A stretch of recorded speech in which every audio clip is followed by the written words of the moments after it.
نحمده ونصلي على رسوله الكريم أما بعد قال رسول الله صلى الله عليه وسلم من صمت نجا صدق اللہ العظیم۔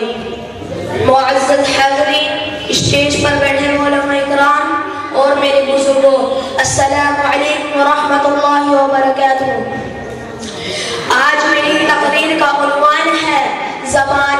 یہ دیکھنے میں بہت چھوٹی سی چیز ہے، لیکن اس کا اثر بہت دیر اور بہت دور تک ہوتا ہے۔ اس کی ذرا سی حرکت میں کچھ کا کچھ ہو جاتا ہے۔ کسی کو گالی دے دو یا کوئی غصے کی بات کہہ دو، وہ مرنے اور ماننے کو تیار ہو جاتا ہے۔ کبھی ایسا ہوتا ہے کہ زبان سے کوئی جملہ نکلا اور پوری قوم تباہ ہو جاتی ہے، خوب خون خرابہ ہو جاتا ہے، برسوں کی محبت زبان کی ایک بول سے ختم ہو جاتی ہے۔ زبان ایک ایسی چیز ہے جس زبان انسان کے جسم کی سب سے اچھی چیز ہے، اسی لیے ہمیں اس کا صحیح استعمال کرنا چاہیے۔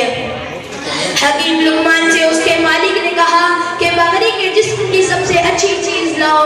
حکیم لقمان زبان کاٹ کر لائے اور کہا اس کے جسم کی سب سے بری چیز لاؤ۔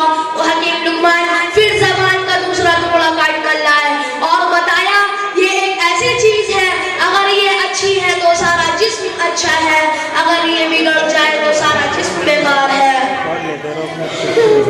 اسی لیے رسول اللہ صلی اللہ علیہ وسلم نے فرمایا، صبح سویرے بدن کا ہر حصہ زبان سے کہتا ہے کہ خدا کے لیے ٹھیک ٹھیک چلنا، تیرے ٹھیک رہنے سے ہم سب کی خیر ہے، اگر تو بگڑتی ہے تو ہم سب پر مصیبت آتی ہے۔ حضرات، زبان انسان کی شخصیت کا آئینہ دار ہے۔ جب آدمی اپنی زبان سے کوئی بات بولتا ہے تو اس سے پتہ چلتا ہے وہ شریف یا رذیل، اچھا ہے یا برا۔ اسی لیے حضرت صلی اللہ علیہ وسلم نے زبان کی حفاظت کی بہت تاکید فرمائی ہے۔ آپ صلی اللہ علیہ وسلم نے فرمایا زبان کو روکنا بہت بڑی عبادت ہے۔ آپ صلی اللہ علیہ وسلم نے فرمایا جو خدا تعالی اور آخرت کے دن پر ایمان رکھتا ہو تو اسے چاہیے کہ وہ اچھی بات کہے یا خاموش رہے۔ آپ نے فرمایا من صمت نجا، جو چپ رہا اس نے نجات پائی۔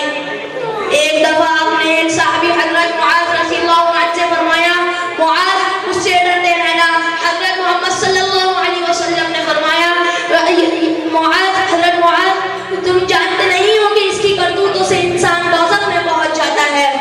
ایک جگہ اور آپ صلی اللہ علیہ وسلم نے فرمایا ہے کہ کل قیامت کے دن ایک شخص کو بلایا جائے گا اور اس کا برا اعمال نامہ اس کو دکھلایا جائے گا اور کہا جائے گا یہ تیرا وہ اعمال نامہ ہے جو تیرے فرشتوں نے لکھا ہے۔ وہ کہے گا یہ جھوٹ بولتے ہیں، یہ اعمال نامہ میرا نہیں ہے۔ تو اللہ رب العزت فرمائیں گے تو ہمارے پاس اور بھی گواہ ہے، تب اس کے جسم کے سب اعضاء بولیں گے تو نے اس زبان سے بہت سے لوگوں کو ناراض کیا ہے، تو نے اس زبان سے بہت سے لوگوں کو گالی دی ہے، تو نے اس زبان سے اپنے آپ کو جہنم کا گڑھا بنا لیا ہے، تو نے اس زبان سے اپنے والدین کا دل دکھایا ہے۔ بلکہ زبان ہی نہیں، جسم کا سارا اعضاء بولے گا۔ میرے دوستوں اور میرے بزرگوں، زبان انسان کے جسم کا سب سے اہم حصہ ہے، اس لیے ہمیں اس کا صحیح استعمال کرنا چاہیے۔ مقولہ مشہور ہے ایک چپ ہزار چپ، لہذا جب کوئی بات کرنی ہو تو پہلے ہی سوچ لینی چاہیے پھر بولنی چاہیے، تاکہ ہماری باتوں سے کسی کا نقصان نہ ہو اور کسی کا دل نہ ٹوٹے، کیونکہ تیری تلوار کا زخم لگ جائے تو اس کا بڑھنا ممکن ہے، لیکن زبان کی تیر سے لگنے والا زخم کبھی نہیں بڑھتا۔